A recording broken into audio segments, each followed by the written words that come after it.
ಧರ್ಮಸ್ಥಳಕ್ಕೆ ಇವರು ಟ್ಯಾಗ್ ಮಾಡ್ತಾ ಇದೆಯಲ್ಲ, ಇದು ಎಲ್ಲೋ ಒಂದು ಕಡೆ ಇಡೀ ರಾಜ್ಯದಲ್ಲಿ ಹಿಂದುತ್ವವಾದಿಗಳಿಗೆ ಮತ್ತು ಧರ್ಮಸ್ಥಳದ ಭಕ್ತರಿಗೆ ತುಂಬಾ ನೋವನ್ನು ಉಂಟು ಮಾಡ್ತಾ ಇದೆ. ಗಿಲ್ಟಿ ಶುಡ್ ಬಿ ಪನಿಶ್ ಅಂತ ಬಂತಲ್ಲ, ಹೂ ಇಸ್ ದಟ್ ಗಿಲ್ಟಿ ಅನ್ನೋದು ಇಲ್ಲಿ ದೊಡ್ಡ ಯಕ್ಷ ಪ್ರಶ್ನೆ ಆಗಿದೆ. ತಾವು ಹೇಳ್ತಾ ಇದ್ದೀರಿ ಧರ್ಮಸ್ಥಳವನ್ನು ತಳುಕು ಹಾಕೋದು ತಪ್ಪು ಅಂತ. ನೇತ್ರಾವತಿ ನದಿಯ ತಟದಲ್ಲಿ ಕಾಡಿಗೆ ಹೊಂದಿಕೊಂಡಾಗೆ ಕೆಲವು ದಪ್ಪಣಗಳನ್ನು ಮಾಡ್ತಾರೆ. ಅದರಲ್ಲಿ ಯಾವುದೋ ಒಂದು ಸಿಕ್ಕಿರ್ಬೋದು. ಅದು ಇದುವರೆಗೂ ಯಾವುದೇ ಒಂದು ಮಹಿಳೆ ಶವ ಆಗಲಿ ಅಥವಾ ಮಹಿಳೆ ಸ್ಕೆಲಿಟನ್ ಆಗಲಿ ಯಾವುದೂ ಸಹ ಸಿಕ್ಕಿಲ್ಲ. ನಾವು ಈಗಲೂ ಹೇಳ್ತಾ ಇದ್ದೀವಿ, ದಯವಿಟ್ಟು ಇದನ್ನು SIT ಆಯಿತು, SIT ಆಗಲಿಲ್ವಾ CBI ಕೊಡಿ, CBI ಆಗಲಿಲ್ವಾ, ಇನ್ನು ಯಾವ್ದಾದ್ರು ಉನ್ನತವಾದಂಥ ಒಂದು ವಿದೇಶಿ ಏಜೆನ್ಸಿ ಇದ್ರೆ ಅದಕ್ಕೂ ಬೇಕಾದ್ರೆ ಕೊಡಿ, ಸತ್ಯ ಹೊರಗಡೆ ಬರಲಿ. ಧರ್ಮಸ್ಥಳದಲ್ಲಿ ಏನು ನಡೆದೇ ಇಲ್ಲ ಅಂತನಾ ತಮ್ಮ ವಾದ ಆಗಿದ್ರೆ? ನಡೆದಿಲ್ಲ ಅಂತ ನಾನು ಹೇಳೋದಿಲ್ಲ. ಓಕೆ, ಇನ್ಸಿಡೆಂಟ್ ಆಗಿದೆ. ಎಷ್ಟು ದಿವಸ ಅಂತ ನೀವು ಧರ್ಮಸ್ಥಳದ ಮೇಲೆ, ಎಷ್ಟು ದಿವಸ ಅಂತ ನೀವು ವೀರೇಂದ್ರ ಹೆಗ್ಗಡೆ ಅವ್ರ ಮೇಲೆ ಒಂದು ಆರೋಪ ಮಾಡ್ಕೊಂಡೆ ಇದನ್ನ ಜೀವಂತವಾಗಿರ್ತೀರಿ? ಇಷ್ಟು ಮಾತಾಡ್ತಾರಲ್ಲ ಇವ್ರು, ಯಾಕಾದ್ರೆ ಒಂದು ಸಾಕ್ಷಿ ಕೊಡ್ಲಿಕ್ಕೆ ಆಗ್ತಾ ಇಲ್ಲ. ನಿಮ್ಮ ಸಾಕ್ಷಿ ಇದೆಯಾ? ಪೊಲೀಸ್ ಕೊಡಿ.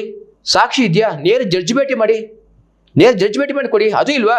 ತಮ್ಮಂತ ಮಾಧ್ಯಮ ಮಿತ್ರರನ್ನ ಒಂದು ಪತ್ರಿಕಾಗೋಷ್ಠಿ ಕರೆದು ಖಂಡಿತ ಅವ್ರ ಮಂದಿ ನೋಡಿ, ನಮ್ಮ ಇಂಥ ಒಂದು ಸಾಕ್ಷಿ ಇದೆ, ವೀರೇಂದ್ರ ಹೆಗ್ಗಡೆ ವಿರುದ್ಧ ಸಾಕ್ಷಿ ಇದೆ, ಕೊಡಿ. ಸುಮ್ಮನೆ ಕತ್ತಲೆಯಲ್ಲಿ ಗುಂಡು ಹೊಡಿ ಕೆಲಸ ಮಾಡಬಾರ್ದು ಇವರು. ನಾವು ಅದನ್ನೇ ಹೇಳ್ತಾರೆ, ಸಾಕ್ಷಿ ಕೊಡಿ. ಇಲ್ಲ ಮಾತಾಡ್ಬೇಡಿ. ಒಬ್ಬ ಅನಾಮಿಕ ಸಮೀರ ಅಂತ ಬರ್ತಾನೆ, ಆ ಸಮೀರನಿಗೂ ಧರ್ಮಸ್ಥಳಕ್ಕೆ ಏನ್ ಸಂಬಂಧ ಇದೆ? ಅವರ ತಟ್ಟೆಯಲ್ಲಿ ಯಜ್ಞ ಸತ್ ಬಿದ್ದಿದೆ. ಓಕೆ, ಸೌಜನ್ಯ ಪರ ಅವನು ಧ್ವನಿ ಎತ್ತಿದ್ದ, ತುಂಬಾ ಸಂತೋಷ. ಆದ್ರೆ ಬರ್ತಾ ಎಲ್ಲಿ ಟರ್ನ್ ಆಯ್ತದು? ಬರ್ತಾ ಧರ್ಮಸ್ಥಳ ಮತ್ತು ವೀರೇಂದ್ರ ಹೆಗ್ಗಡೆ ಅವರ ಕಡೆ ಟರ್ನ್ ಆಯ್ತು. ಕರ್ನಾಟಕ ನ್ಯೂಸ್ ಡಿಜಿಟಲ್ಗೆ ಸ್ವಾಗತ. ನಾನು ನಿಮ್ಮ ಲೋಹಿತ್ ಕುಮಾರ್. ಇವತ್ತು ನಮ್ಮೊಟ್ಟಿಗಿದ್ದಾರೆ ಬಜರಂಗ ಸೇನೆಯ ರಾಜ್ಯಾಧ್ಯಕ್ಷರಾದಂಥ ಬಿ ಮಂಜುನಾಥ್ ಅವರು. ಸರ್, ತಮ್ಮ ಕಾರ್ಯಕ್ರಮಕ್ಕೆ ಸ್ವಾಗತ. ಸರ್, ಧರ್ಮಸ್ಥಳದಲ್ಲಿ ಏನು ನಡೀತಾ ಇದೆ ಇವತ್ತು? ಇಡೀ ರಾಜ್ಯವೇ ಕಳೆದ ಒಂದು 15 ದಿವಸಗಳಿಂದ ಧರ್ಮಸ್ಥಳದ ಕಡೆ ತಿರುಗಿ ನೋಡ್ತಾ ಇದೆ. ರಾಜ್ಯ ಅಲ್ಲ, ಇದು ಒಂಥರ ಅಂತಾರಾಷ್ಟ್ರೀಯ ಮಟ್ಟದಲ್ಲಿ ಧರ್ಮಸ್ಥಳ ಸುದ್ದಿ ಮಾಡ್ತಾ ಇದೆ. ಎಲ್ಲೋ ಒಂದು ಕಡೆ ಒಬ್ಬ ಅನಾಮಿಕ ಬರ್ತಾನೆ, ದಿಢೀರ ಅನಾಮಿಕ ಬಂದು ಒಂದು ಕಂಪ್ಲೇಂಟನ್ನು ರಾಜ್ ಮಾಡ್ತಾನೆ. ನಾನು ಸ್ವತಃ ಸುಮಾರು 100ಕ್ಕೂ ಹೆಚ್ಚು ಹೆಣಗಳನ್ನು ಹೂತಿಟ್ಟಿದ್ದೀನಿ ಅನ್ನುವಂಥ ಒಂದು ಕಂಪ್ಲೇಂಟನ್ನು ಕೊಡ್ತಾನೆ. ಇಡೀ ರಾಜ್ಯ ಒಂದು ರೀತಿ ತಲ್ಲಣ ಆಗುತ್ತೆ. ಯಾಕಂದರೆ 100 ಹೆಣಗಳು ಅಂತಂದರೆ 100 ಹೆಣಗಳನ್ನು ಕೊಲೆ ಮಾಡಿ ಒಬ್ಬರ ಅಣತಿಯ ಮೇರೆಗೆ ನಾನು ತೆಗೆದುಕೊಂಡೋಗಿ ಅದನ್ನು ಬ್ಯೂರಿ ಮಾಡಿದ್ದೀನಿ, ಅದನ್ನು ಹೂತಿಟ್ಟಿದ್ದೀನಿ ಅನ್ನುವಂಥ ಮಾತನ್ನು ಹೇಳ್ತಾನೆ. ಹೌದು, ಸಹಜವಾಗಿ ಅದು ಇಡೀ ರಾಜ್ಯದಲ್ಲಿ ಇದುವರೆಗೂ ಸಹ ಯಾರೋ ಕಂಡು ಕೇಳರಿದಂಥ ಒಂದು ಅತ್ಯಂತ ಭೀಕರವಾದ ಘಟನೆ, ದೊಡ್ಡ ಘಟನೆ. ಯಾಕಂದ್ರೆ 100 ಜನರ ಒಂದು ಕೊಲೆಯಾಗಿದೆ, ಸಾವಾಗಿದೆ ಅಂದ್ರೆ ಅದು ಸಣ್ಣ ಸಮಸ್ಯೆ ಏನಲ್ಲ, ಸಣ್ಣ ವಿಷಯ ಅಲ್ಲ. ಯಾರು ಹೊರಗೂ ಬಂದಿಲ್ಲ, ಯಾರು ಅರೆಸ್ಟು ಆಗಿಲ್ಲ ಅಂತಂದಾಗ ಸಹಜವಾಗಿ ಎಲ್ಲರ ಗಮನ ಬರುತ್ತೆ. ಆ ನಿಟ್ಟಿನಲ್ಲಿ ರಾಜ್ಯ ಸರ್ಕಾರ ತ್ವರಿತವಾಗಿ ಕ್ರಮ ಕೈಗೊಂಡು DIGಗಳು ಮತ್ತು SP ಗಳ ನೇತೃತ್ವದಲ್ಲಿ ಒಂದು ತಂಡವನ್ನು ರಚನೆ ಮಾಡಿ ಬೇಕಾದಂತ ಎಲ್ಲ ಒಂದು ಇನ್ಫ್ರಾಸ್ಟ್ರಕ್ಚರ್ ಅನ್ನು ಕೊಟ್ಟು ಫೀಲ್ಡ್ ಇಳಿತಾರೆ. ಆದರೆ 1, 2, 3, 4 ಆತ ಯಾವ ಜಾಗವನ್ನು ತೋರಿಸಿದ್ನೋ ಆ ಎಲ್ಲ ಜಾಗಗಳನ್ನು ನೋಡಿದಾಗ ಇದು ಅಕ್ಷರಶಃ ಸುಳ್ಳು ಅನ್ನುವಂಥದ್ದು ಎಲ್ಲರಿಗೂ ಸಾಬೀತಾಗ್ತಾ ಇದೆ, ಗೋಚರ ಆಗ್ತಿದೆ ಅಂತ ಹೇಳ್ತೀರಾ? ಆಗ್ತಾ ಇದೆ. ಆದರೆ ಅದು ಮಾಡಿದಂಥ ಪರಿಣಾಮ ಏನಿದೆ, ಇಡೀ ಒಂದು ಸಮಾಜದಲ್ಲಿ ಒಂದು ರೀತಿ ಅಶಾಂತಿಯನ್ನು ಸೃಷ್ಟಿ ಮಾಡಿ ಎಲ್ಲರಿಗೂ ಒಂದು ತಲೆಯಲ್ಲಿ ಹುಳ ಬಿಟ್ಟಿದ್ದು ನಾವು ಹೇಳ್ತೀವಲ್ಲ, ಆ ರೀತಿ ಒಂದು ತಪ್ಪು ಸಂದೇಶವನ್ನ ಇಡೀ ಸಮಾಜಕ್ಕೆ ಕೊಟ್ಟು ಅದರ ಒಂದು ರಿಪರ್ಷನ್ ತಾವು ನೋಡ್ತಾ ಇದ್ದೀರಿ. ಇನ್ನು ಕೆಲವು ದಿನಗಳ ಕಾಲ ಇದು ಹಾಗೆ ಮುಂದುವರ್ಕೊಂಡು ಹೋಗುತ್ತೆ. ಹಾಗಾದ್ರೆ ಧರ್ಮಸ್ಥಳದಲ್ಲಿ ಏನು ನಡೆದೇ ಇಲ್ಲ ಅಂತ ತಮ್ಮ ವಾದ ಆಗಿದ್ರೆ? ನಡೆದಿಲ್ಲ ಅಂತ ನಾನು ಹೇಳೋದಿಲ್ಲ. ಓಕೆ, ಇನ್ಸಿಡೆಂಟ್ ಆಗಿದೆ. ಯಾಕಂದ್ರೆ ಇನ್ಸಿಡೆಂಟ್ ನಮ್ಮ ಕಣ್ಮುಂದೆನೆ ಸಹೋದರಿ ಸೌಜನ್ಯಳ ಒಂದು ಭೀಕರವಾದ ಅತ್ಯಾಚಾರ ಮತ್ತು ಕೊಲೆ ನಾವು ನೋಡ್ತೀವಿ. ಆದರೆ ಅದಕ್ಕೆ ಯಾರನ್ನ ಟ್ಯಾಗ್ ಮಾಡ್ತಾ ಇದ್ದಾರೆ ಅನ್ನುವಂಥದ್ದು ನಾವು ಇಲ್ಲಿ ಗಮನಿಸಬೇಕಾದ ಅಂಶ. ಅಲ್ಲಿ ಯಾವ ಪೊಲೀಸರು ಒಬ್ಬನ ಸಂತೋಷ್ ರಾವನನ್ನು ಅರೆಸ್ಟ್ ಮಾಡಿ ದೋಷಾರೋಪಣೆ ಪಟ್ಟಿಯನ್ನು ಹಾಕಿ ಆತನಿಗೆ ಕನ್ವಿಕ್ಷನ್ ಆಗಿ ಕೊನೆಗೆ ಆತ ನಿರಪರಾಧಿ ಅಂತನೂ ಹೊರಗೆ ಬರ್ತಾನೆ. ಎಲ್ಲೋ ಒಂದು ಕಡೆ ಪೊಲೀಸರ ಲೋಪ. ಒಂದು ಯಾವುದಾದರೂ ಒಂದು ಅತ್ಯಾಚಾರ ಆದಾಗ ಏನು ಅವರು ಒಂದು ಕ್ರಮಗಳನ್ನ ಮಾಡಬೇಕಾಯ್ತೋ ಆ ಕ್ರಮಗಳನ್ನ ಮಾಡದೇ ಇದ್ದ ಕಾರಣಕ್ಕೋಸ್ಕರ, ಅಥವಾ ಇವತ್ತಿನ ಒಂದು ಡಿಜಿಟಲ್ ಯುಗದಲ್ಲಿ ಅಥವಾ ಇವತ್ತಿನ ಒಂದು ಫಾರೆನ್ಸಿಕ್ ಎಷ್ಟು ತುಂಬಾ ಮುಂದಕ್ಕೆ ಹೋಗಿದೆಯೋ ಆ ದಿನಗಳಲ್ಲಿ ಅದು ಇಲ್ಲದೆ ಕಾರಣಕ್ಕೋಸ್ಕರ ಒಂದು ತನಿಖೆಯಲ್ಲಿ ಹಿನ್ನಡೆ ಆಯಿತು ಅಂತ ಅನ್ಕೋತೀವಿ ಅಂತ ಅನ್ಕೊಳ್ಬೋದು, ಅಷ್ಟೇ ಸಮಾಧಾನ ಪಡ್ಕೊಳ್ಬೋದು. ಆದರೆ ಇನ್ನೂ ಆರೋಪಿ ಸಿಕ್ಕಿಲ್ವಲ್ಲ ಅನ್ನುವಂಥದ್ದು ನಮ್ಮೆಲ್ಲರ ಮನಸ್ಸಲ್ಲಿ ತುಂಬಾ ಒಂದು ಆತಂಕ ಮತ್ತು ದುಃಖ ಇದ್ದೇ ಇದೆ. ಯಾಕಂದ್ರೆ ಯಾವುದೇ ಹೆಣ್ಮಗಳಿಗೂ ಅಂತ ಭೀಕರವಾದಂಥ ಒಂದು ಸ್ಥಿತಿ ನಡೀಬಾರ್ದಾಗಿತ್ತು. ಆದರೆ ಅದನ್ನ ಧರ್ಮಸ್ಥಳಕ್ಕೆ ಇವರು ಟ್ಯಾಗ್ ಮಾಡ್ತಾ ಇದೆಯಲ್ಲ, ಇದು ಎಲ್ಲೋ ಒಂದು ಕಡೆ ಇಡೀ ರಾಜ್ಯದಲ್ಲಿ ಹಿಂದುತ್ವವಾದಿಗಳಿಗೆ ಮತ್ತು ಧರ್ಮಸ್ಥಳದ ಭಕ್ತರಿಗೆ ತುಂಬಾ ನೋವನ್ನು ಉಂಟು ಮಾಡ್ತಾ ಇದೆ. ತಾವ್ ಹೇಳಿದ್ ಸರಿ ಸರ್. ಈಗ ಗಿಲ್ಟಿ ಶುಡ್ ಬಿ ಪನಿಷ್ಡ್ ತಾವ್ ಹೇಳಿದ್ರಿ. ಈಗ ಹಿಂದೆ ನಡೆದಿರ್ತಕ್ಕಂಥ ಯಾವುದೇ ಘಟನೆಗಳು ಕೂಡ ಕ್ಷಮಿಸಲು ಅರ್ಹವಾದಂಥ ಘಟನೆಗಳಲ್ಲ. ಅದು ಒಂದು ಸಾವಾಗಿರ್ಬೋದು, ಅದರ ಹಿಂದೆ ಸಾವಿನ ಸರಣಿಗಳೇನು ನಡೆದಿದೆ ಅಂತ ಹೇಳ್ತಾ ಇದ್ದೀವಿ, ಅದಾಗಿರ್ಬೋದು. ಬಟ್ ಇಲ್ಲಿ ಪ್ರಶ್ನೆ ಏನಪ್ಪಾ ಅಂದ್ರೆ ಈ ಗಿಲ್ಟಿ ಶುಡ್ ಬಿ ಪನಿಷ್ ಅಂತ ಬಂತಲ್ಲ, ಹೂ ಇಸ್ ದಟ್ ಗಿಲ್ಟಿ ಅನ್ನೋದು ಇಲ್ಲಿ ದೊಡ್ಡ ಯಕ್ಷ ಪ್ರಶ್ನೆ ಆಗಿದೆ. ತಾವು ಹೇಳ್ತಾ ಇದ್ದೀರಿ ಧರ್ಮಸ್ಥಳವನ್ನು ತಳುಕು ಹಾಕೋದು ತಪ್ಪು ಅಂತ. ಮತ್ತೆ ಯಾರು ತಳುಕು ಹಾಕ್ಬೇಕಿಲ್ಲ? ಇಲ್ಲಿ ಯಾರ ಲೋಪ ಆಗ್ತದೆ? ಸರ್ಕಾರದ ಲೋಪವಾ ಅಥವಾ ತನಿಖೆ ಮಾಡ್ತಾ ತನಿಖಾ ತಂಡದ ಲೋಪವಾ ಅಥವಾ ಯಾಕೆ ನಮ್ಮಲ್ಲಿ CBI ಇದೆ, NIA ಇದೆ, ಯಾಕೆ ಕೊಡಬಾರ್ದು? ಹಸ್ತಾಂತರ ಮಾಡಿದ್ರೆ ಇನ್ನೂ ಹೆಚ್ಚಿನ ರೀತಿಯಲ್ಲಿ ತನಿಖೆ ಮಾಡಿ ಸಾಧ್ಯ ಇದೆಯಲ್ವಾ? ಯಾಕೆ ಮಾಡ್ತಾ ಇಲ್ಲ ಯಾವ ಸರ್ಕಾರಗಳು ಕೂಡ? ಈಗ ಪೊಲೀಸರು ಏನೂ ಮಾಡದ ಸ್ಥಿತಿಯಲ್ಲಿ ಬಂದ್ಬಿಟ್ಟಿದ್ದಾರೆ ಇದ್ದಾರೆ. ಯಾಕೆಂದ್ರೆ ಯಾವುದೇ ಸಾಕ್ಷ್ಯಾಧಾರಗಳು ಸಿಗ್ತಾ ಇಲ್ಲ. ಯಾಕೆಂದ್ರೆ ಯಾವುದೇ ಒಬ್ಬ ವ್ಯಕ್ತಿಯನ್ನ ಕೋರ್ಟ್ ಕನ್ವಿಕ್ಟ್ ಮಾಡಬೇಕಾದ್ರೆ ನೀವು ಏನ್ ಬೇಕಾದ್ರೆ ಹೇಳ್ಬೋದು, ಪೊಲೀಸರು ಎಷ್ಟು ಬೇಕಾದ್ರೆ ಸಾಕ್ಷಿಗಳನ್ನ ಕೋರ್ಟ್ ಮುಂದೆ ಇಡಬಹುದು, ಆದ್ರೆ ಅದು ಕೋರ್ಟಿಗೆ ಅದು ತೃಪ್ತಿ ತರಬೇಕು. ಈ ಸಾಕ್ಷಿಗಳು ಸತ್ಯಾಂಶ ಇದೆ ಅನ್ನುವಂಥದ್ದು ಕೋರ್ಟಿಗೆ ಮನದಟ್ಟ ಆದ್ರೆ ಮಾತ್ರ ಅದು ಶಿಕ್ಷೆ ಕೊಡುತ್ತೆ ಹೊರತು ಪೊಲೀಸರು ಕೊಟ್ಟಿದ್ದೆಲ್ಲ ಅದು ಒಪ್ಪೋದಿಲ್ಲ. ಅವತ್ತಿನ ತನಿಖೆ ಮಾಡಿದಂಥ ತನಿಖಾಧಿಕಾರಿಗಳು ಅವರ ಲೋಪದಿಂದಾಗಿ ಇವತ್ತು ಇಷ್ಟು ಸಮಸ್ಯೆಗಳು ಬರ್ತಾ ಇದೆ. ಹಾಗಾಗಿ ಇನ್ನು ಮೇಲೆ ಆ ಒಬ್ಬ ಆರೋಪಿ ಸಿಗುವಂಥದ್ದು ಅವಕಾಶಗಳು ತುಂಬ ಕ್ಷೀಣ. ಯಾಕಂದ್ರೆ ಯಾವುದೇ ಒಂದು ಸಾಕ್ಷಿ ಆಧಾರಗಳು ಯಾವುದರ ಆಧಾರದ ಮೇಲೆ ಕನ್ವಿಷನ್ ಆಗಬೇಕೋ ಯಾವ ಸಾಕ್ಷಿ ಆಧಾರಗಳು, ಅದು ಅತ್ಯಾಚಾರದ ಪ್ರಕರಣಗಳಲ್ಲಿ ಯಾವ ಸಾಕ್ಷಿ ಒಂದು ಆಧಾರಗಳು ಇವತ್ತು ಪೊಲೀಸರಿಗೆ ಸಿಗ್ತಾ ಇಲ್ಲ. ಆದರೂ ಇಡೀ ತಂಡ ಇವತ್ತು ಅಹೋರಾತ್ರಿ ಕೆಲಸ ಮಾಡ್ತಾ ಇದೆ. ಕೆಲಸ ಮಾಡಿದ್ರು ಸಹ ನನ್ನ ಒಂದು ವೈಯಕ್ತಿಕ ಅಭಿಪ್ರಾಯ ಅಂತಂದ್ರೆ ಇದರಲ್ಲಿ ಅವರು ಯಾವುದೇ ಯಶಸ್ಸನ್ನು ಪಡೆಯೋದಿಲ್ಲ. ಓಕೆ, ಅಂದ್ರೆ ತುಂಬಾ ಕಷ್ಟ ಇದೆ. ಆರೋಪಿಗಳನ್ನ ಹುಡುಕಿ ತರೋದು ಕಷ್ಟ ಅಂತ ಹೇಳ್ತೀರಾ? ತುಂಬಾ ಕಷ್ಟ, ತುಂಬಾ ಅಸಾಧ್ಯದ ಮಾತು. ಮಾತು. ಹಾಗಾದ್ರೆ ಈಗ ಭೀಮನ ಗುಂಡಿ ತಾವು ಹೇಳ್ದಂಗೆ 14-16 ಗುಂಡಿಗಳನ್ನ ತೋರಿಸ್ತಾರೆ, ಏಕ ಹಾಕಿ ಬಂದು ಕೋರ್ಟ್ ಮುಂದೆ ಹಾಜರಾಗ್ತಾರೆ. ಇದರಲ್ಲಿ ನಾವು 2 ಅಂಶ ನಾವು ತಗೊಳ್ಕೊಡ್ಬೇಕು. ಸರ್ಕಾರ ಅಥವಾ ಕೋರ್ಟು ಯಾರೋ ಒಬ್ಬ ಅನಾಮಿಕ ಬರ್ತಾನೆ, ಅನಾಮಿಕ ಬಂದು ಒಂದು ಬುರುಡೆನ ಇಟ್ಕೊಂಡು ಬರ್ತಾನೆ. ಇವತ್ತು ಬುರುಡೆ ಸಹಜವಾಗಿ ಯಾರಿಗೆ ಎಲ್ಲಿ ಬೇಕಾದ್ರೂ ಸಿಗುತ್ತೆ. ಸ್ಮಶಾನಕ್ಕೆ ಹೋಗಿ ನಾವೇ ಆಗೋದು ಸಹ ಬುರುಡೆ ಸಿಗತ್ತೆ, ಅಥವಾ ಎಲ್ಲಿ ಬೇಕಾದ್ರೆ ಬುರುಡೆ ಸಿಗತ್ತೆ. ಆ ಬುರುಡೆ ತೆಗೆದುಕೊಂಡು ಬಂದು ನಾನು ಇಂತಹ ಸುಮಾರು 100ಕ್ಕೂ ಹೆಚ್ಚು ಹೆಣಗಳನ್ನು ನಾನು ಇಲ್ಲಿ ದಫನ್ ಮಾಡಿದ್ದೀನಿ. ಎಲ್ಲ ಕಡೆ ನಾನು ಮಾರ್ಕ್ ಮಾಡಿಟ್ಟಿದ್ದೀನಿ. ಎಲ್ಲೆಲ್ಲಿ ನಾನು ಊತಿದ್ದೀನೋ ಅಲ್ಲೆಲ್ಲ ನನಗೆ ಮಾರ್ಕ್ ಮಾಡಿಟ್ಟಿದ್ದೀನಿ, ನಾನು ಅದನ್ನು ಗುರುತಿಸಬಲ್ಲೆ ಅನ್ನುವಂಥ ಮಾತನ್ನು ಹೇಳಿ ಹೋಗ್ತಾನೆ. ಆ ಆಧಾರದ ಮೇಲೆ ಕೋರ್ಟು ಸಹ ಪೊಲೀಸರಿಗೆ FIR ಲಾಂಚ್ ಮಾಡಲಿಕ್ಕೆ ಇನ್ಸ್ಟ್ರಕ್ಷನ್ ಕೊಡುತ್ತೆ. ಸರ್ಕಾರವು ತ್ವರಿತವಾಗಿ ಈ ವಿಷಯದಲ್ಲಿ ಅವರು ಒಂದು ಆದೇಶವನ್ನು ಮಾಡಿ ಇಷ್ಟು ದೊಡ್ಡ SITನ ಫಾರ್ಮೇಷನ್ ಮಾಡ್ತಾರೆ. ಒಬ್ಬ ಪ್ರಣಬ್ ಮೊಹಂತಿ ಅಂತ ಒಬ್ಬ ಖಡಕ್ ಪೊಲೀಸ್ ಅಧಿಕಾರಿ, DG ಇರ್ಬೋದು, ಅನುಚೇತ್ ಅಂತವ್ರು DIG ಇರ್ಬೋದು, ಹಾಗೆ ಒಬ್ಬ IPS ಇರ್ಬೋದು, 4 ಜನ DSPಗಳು ಇರ್ಬೋದು. ಅದಕ್ಕೆ ಬೇಕಾದಂಥ ಒಂದು ಕಚೇರಿಯನ್ನು ಕೊಡ್ತಾರೆ. ಎಲ್ಲ ಏನೇನು ಮೂಲಭೂತ ಸೌಕರ್ಯ ಬೇಕು ಎಲ್ಲವನ್ನು ಕೊಡ್ತಾರೆ. ಪ್ರತಿನಿತ್ಯ 3 ಲಕ್ಷ ರೂಪಾಯಿ ಹಣವನ್ನು ಕೇವಲ ತೋರಿಸಿದ ಜಾಗದಲ್ಲಿ ಅದನ್ನು ಎಕ್ಸವೇಷನ್ ಮಾಡಲಿಕ್ಕೋಸ್ಕರ, ಅದನ್ನು ಅಗಿಲಿಕ್ಕೋಸ್ಕರ, ಬಟ್ ಅವ್ರ ಊಟ ತಿಂಡಿ ಖರ್ಚು, ಕೂಲಿಗೋಸ್ಕರ ಪ್ರತಿನಿತ್ಯ ಸರ್ಕಾರ 3 ಲಕ್ಷ ರೂಪಾಯಿಯನ್ನು ಖರ್ಚು ಮಾಡ್ತಾ ಇದೆ. ಇದುವರೆಗೂ ಸುಮಾರು 1.5 ಕೋಟಿ ರೂಪಾಯಿಯನ್ನು ಖರ್ಚು ಮಾಡಿದೆ. ಇಷ್ಟೆಲ್ಲ ಟ್ಯಾಕ್ಸ್ ಪೇಯರ್ ಹಣವನ್ನು ಇದ್ರ ಮೇಲೆ ವ್ಯಯ ಮಾಡ್ತಾ ಇದೆ. ಸರ್ಕಾರಕ್ಕೆ ಮನಸ್ಸಿಗೆ ಏನಿತ್ತು, ಸತ್ಯ ಇರ್ಬೋದು, ಆ ಥರ ಮಾತಿನಲ್ಲಿ ಸತ್ಯಾಂಶ ಇರ್ಬೋದು, ಅಲ್ಲಿ ನಮ್ಗೆ ಹೆಣಗಳು ಸಿಗ್ಬೋದು, ನಮಗೆ ಈ ಹಿಂದೆ ನಡೆದಂಥ ಎಲ್ಲ ಘಟನೆಗಳಿಗೆ ಏನಾದರೂ ಒಂದು ಲಿಂಕ್ ಸಿಗ್ಬೋದು ಅನ್ನುವಂಥ ಒಂದು ಉದ್ದೇಶ ಇಟ್ಕೊಂಡು ಅವ್ರು ಮಾಡ್ತಾರೆ. ಆದರೆ ಇದು ಇಲ್ಲಿವರೆಗೂ ಸಹ ಆ ವ್ಯಕ್ತಿ ಏನು ಸುಳ್ಳನ್ನು ಹೇಳಿದ್ದ ಅಂದರೆ ಪ್ರತಿ ಹೆಣವನ್ನು ನಾನು ಗುರ್ತು ಮಾಡಿಟ್ಟಿದ್ದೀನಿ, ಅಲ್ಲಿ ಸಿಕ್ಕತ್ತೆ ಅಂತೇಳಿ ಯಾವುದೇ ಒಂದೇ ಒಂದು ಹೆಣವೂ ಸಿಕ್ಕಿಲ್ಲ. ಒಂದು ಸ್ಕೆಲಿಟನ್ ಸಿಕ್ತು. ಆ ಸ್ಕೆಲಿಟನ್ ಸಹ ಅದು ಪುರುಷನ ಶವ.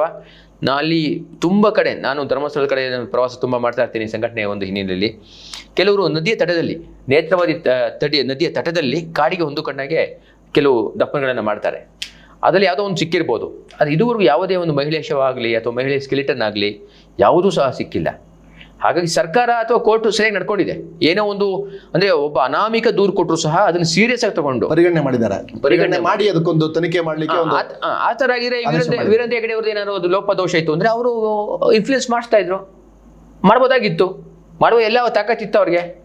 ಎಲ್ಲೂ ಹೇಳಿಲ್ಲ ಅವರು ತನಿಖೆ ಮಾಡಬೇಡಿ ಅಥವಾ SIT ಮಾಡಬೇಡಿ. ನಾವು ಈಗಲೂ ಹೇಳ್ತಾ ಇದ್ದೀವಿ, ದಯವಿಟ್ಟು ಇದನ್ನು SIT ಆಯಿತು, SITಗೆ ಆಗಲಿಲ್ವಾ CBI ಕೊಡಿ, CBIಗೂ ಆಗಲಿಲ್ವಾ, ಇನ್ನೂ ಯಾವ್ದಾದ್ರು ಉನ್ನತವಾದಂಥ ಒಂದು ವಿದೇಶಿ ಏಜೆನ್ಸಿ ಇದ್ದರೆ ಅದಕ್ಕೂ ಬೇಕಾದ್ರೆ ಕೊಡಿ, ಸತ್ಯ ಹೊರಗಡೆ ಬರಲಿ. ಎಷ್ಟು ದಿವಸ ಅಂತ ನೀವು ಧರ್ಮಸ್ಥಳದ ಮೇಲೆ, ಎಷ್ಟು ದಿವಸ ಅಂತ ನೀವು ವೀರೇಂದ್ರ ಹೆಗಡೆ ಅವ್ರ ಮೇಲೆ ಒಂದು ಆರೋಪ ಮಾಡಿಕೊಂಡೇ ಇದನ್ನು ಜೀವಂತವಾಗಿಡ್ತೀರಿ? ಅಂದರೆ ನೀವು ಧರ್ಮಸ್ಥಳದ ಮೇಲೆ ಆರೋಪ ಮಾಡ್ತಾರೋ ಮತ್ತು ತಳುಕು ಆಗ್ತಾ ಇರೋದನ್ನ ಧರ್ಮ ವಿರೋಧ ಚಟುವಟಿಕೆಗಳು ಮಾಡುವಂತ ಯಾರೋ ಹಿನ್ನೆಲೆ ಇಟ್ಕೊಂಡು ಮಾಡ್ತಿದ್ದಾರೆ ಅಂತ ಹೇಳ್ತಾ ಇದ್ದೀವಿ. ಖಂಡಿತ. ಯಾರೋ ಒಬ್ಬ ಅನಾಮಿಕ ಸಮೀರ ಅಂತ ಬರ್ತಾನೆ, ಆ ಸಮೀರನಿಗೂ ಧರ್ಮಸ್ಥಳಕ್ಕೆ ಏನು ಸಂಬಂಧ ಇದೆ? ಅವರ ತಟ್ಟೆಯಲ್ಲಿ ಯಜ್ಞ ಸತ್ ಬಿದ್ದಿದೆ. ಇವತ್ತು ಅವರ ಸಮಾಜದಲ್ಲೇ, ಇಸ್ಲಾಮಿನ ಸಮಾಜದಲ್ಲೇ ಸುಧಾರಣೆ ಆಗಬೇಕಾಗಿರೋಂಥ ಸಾವಿರಾರು ಒಂದು ಅವಕಾಶಗಳಿವೆ. ಅಲ್ಲಿಯ ಹೆಣ್ಮಕ್ಳಿಗೆ ಅಲ್ಲಿ ಸ್ವಾತಂತ್ರ್ಯ ಇಲ್ಲ, ಅಲ್ಲಿ ಹೆಣ್ಮಕ್ಳ ಶೋಷಣೆ ನಡೀತಾ ಇದೆ, ಅದ್ರ ಬಗ್ಗೆ ಮಾತಾಡೋದಿಲ್ಲ.